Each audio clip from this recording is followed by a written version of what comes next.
Join us as we delve into Leonardo Dicaprio's impactful speech at the World Economic Forum. Known for his acting and environmental activism, Dicaprio speaks passionately about climate change and ecosystem protection. This speech is ideal for English learners to practice advanced vocabulary and complex sentences, while gaining insight into pressing environmental issues.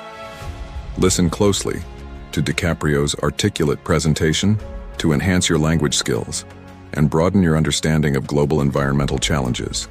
Leonardo DiCaprio, would you please join me on stage?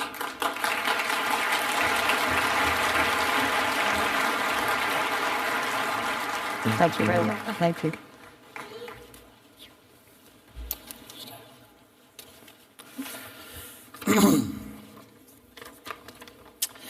Thank you, Professor Klaus Schwab, Hilda Schwab, and the World Economic Forum for this generous award. Your recognition of my work for my foundation and our partners across the globe is a true honor. Last month in Paris, world leaders reached an historic agreement that provides concrete framework to reduce carbon emissions. This was an important first step, but we're a long way off from claiming victory in the fight for our future and for the survival of our planet. The Paris Agreement was a call to action, but it is now up to all of us to build this progress with ingenuity and a commitment to change. Together, we are fighting to preserve our fragile climate from irreversible damage and devastation of unthinkable proportions. I've been traveling recently all over the world for a documentary about how this crisis is changing the natural balance of our planet. In Greenland and in the Arctic, I was astonished to see that ancient glaciers are rapidly disappearing, well ahead of scientific models.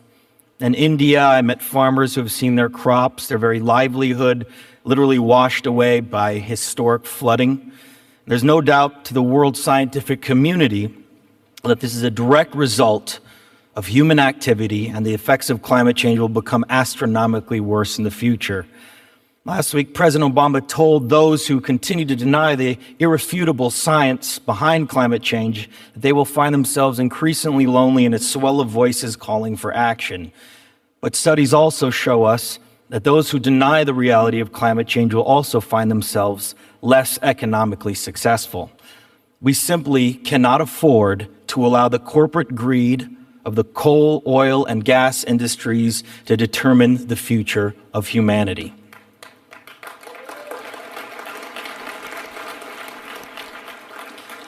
Those entities with a financial interest in preserving this destructive system have denied and even covered up the evidence of our changing climate. Enough is enough. You know better. The world knows better. History will place the blame for this devastation squarely at their feet. Our planet cannot be saved unless we leave fossil fuels in the ground where they belong. 20 years ago, we described this problem as an addiction. Today, we possess the means to end this reliance. Professor Mark Jacobson and a team of researchers at Stanford University have proven that we can meet the world's total energy demand by using existing renewable technology by 2050.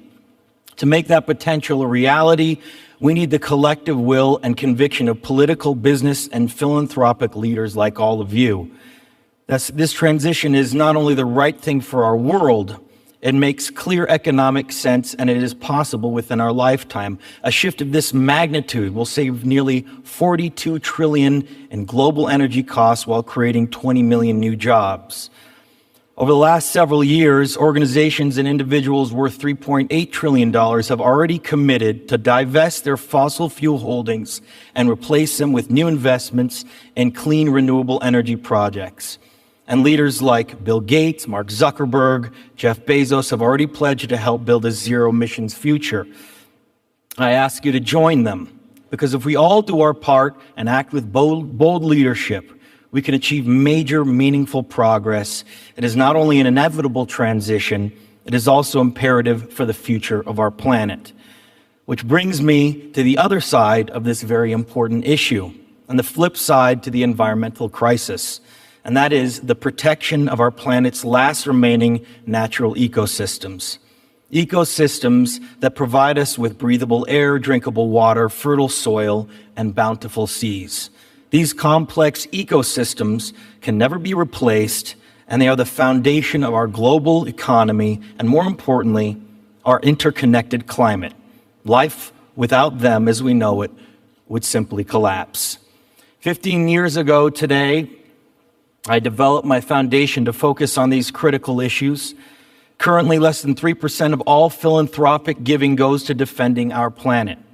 Given this limited support, it's no surprise that roughly only 2% of our oceans and 12% of our lands are formally protected from invasive human activity like commercial fishing, agriculture, logging, and energy extraction. Again, 3% of all philanthropic giving goes towards the protection of our only home, planet Earth. Today, at LDF, we are achieving tangible, exciting results with over 70 partners across 40 countries and all 5 oceans. By working with the innovative grassroots organizations and leaders, we've quickly donated critical funding they need to rapidly scale up their work. Over the last decade, we've provided direct grants to support projects that have expanded protected areas on land and on sea, protecting iconic endangered species, and empowered indigenous communities to fight back against corporate encroachment on their lands. But this number needs to grow, and with your help and partnership, it will. Generosity is the key to our future. With that, I'm pleased to announce today a $15 million grant and new commitments from LDF to fast-track cutting-edge sustainability and conservation projects around the world. A prime example of climate change and environmental protection is our grant to the Rainforest Action Network and their partners on the ground to protect the last remaining rainforests on the Indonesian island of Sumatra. Over the last year, major fires across Sumatra have released more carbon emissions every day than the daily activity of the entire U.S. economy.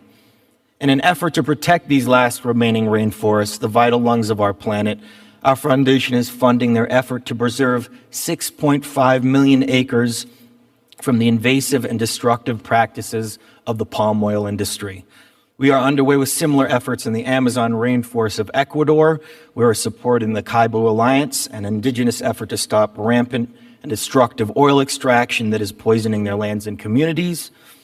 In the United States, we are partnering with the Solutions Projects to promote clean energy and support local efforts to implement these projects in their communities.